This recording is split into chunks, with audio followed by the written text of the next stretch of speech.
नमस्कार मित्रांनो, स्वागत आहे तुमचं पुन्हा एका नवीन व्हिडिओमध्ये. मित्रांनो, अमेरिका आणि इराणच्या शिष्टमंडळामध्ये पाकिस्तानमध्ये साधारण 21 तास चर्चा झाली, परंतु अमेरिका आणि इराण यांच्यातील शांती वार्ता अयशस्वी झाली आहे.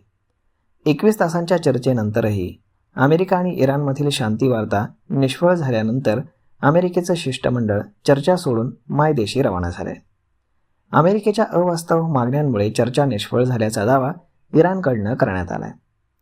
अमेरिकेनं युरेनियम संवर्धन पूर्णपणे थांबवण्याची मागणी केली आणि इराणनं देशातनं सुमारे 900 पौंड युरेनियमचा साठा काढून टाकावा अशी अट अमेरिकेनं घातली. अमेरिका होर्मुझच्या सामुद्रधुनीची सुरक्षा स्वतःच्या अटींवरती व्यवस्थापित करते म्हणाली. तसेच इराणनं शरणागती पत्करावी अशी अटही अमेरिकेकडनं घालण्यात आली. त्यामुळे अमेरिकेच्या या अटी इराणकडनं तात्काळ अमान्य करण्यात आल्या. साधारण 21 तास अमेरिका आणि इराण यांची चर्चा झाली, परंतु अखेर ही शांती वार्ता निष्फळ ठरली. कोणताही करार न करताच आम्ही अमेरिकेला परत निघालोय.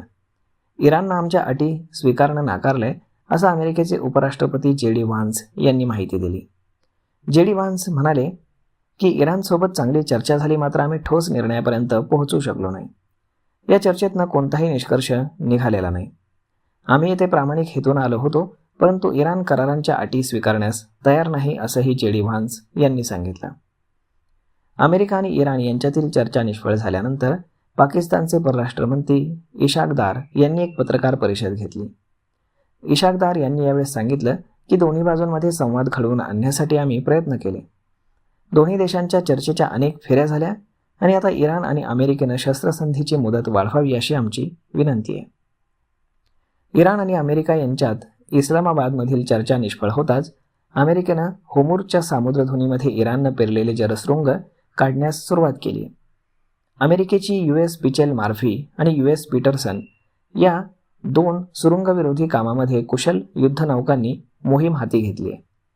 या सामुद्रधुनीमध्ये आम्ही नवीन मार्ग तयार करतोय. या माध्यमातून जागतिक समुद्री व्यापारी मार्ग सुरक्षित करू असं अमेरिकेच्या केंद्रीय कमांडचे प्रमुख ॲडमिरल ब्रॅड कपूर यांनी सांगितलंय. तर मग मित्रांनो, अशा पद्धतीनं अमेरिका आणि इराण यांच्यातील जी शांती वार्ता आहे तर यातनं काहीही निष्पन्न झालेलं नाही आहे. म्हणजेच काय, इस्लामाबाद टॉक्स फेल झालेले आहेत. तर मग मित्रांनो, आता याचा झटका आपल्याला शेअर बाजारामध्ये देखील बसलेला पाहायला मिळेल. त्यानंतर ऑइल प्राईस जे आहेत तर ते वाढायला सुरुवात होतील आणि जगातले स्टॉक्स मार्केट पुन्हा खाली यायला सुरुवात होतील.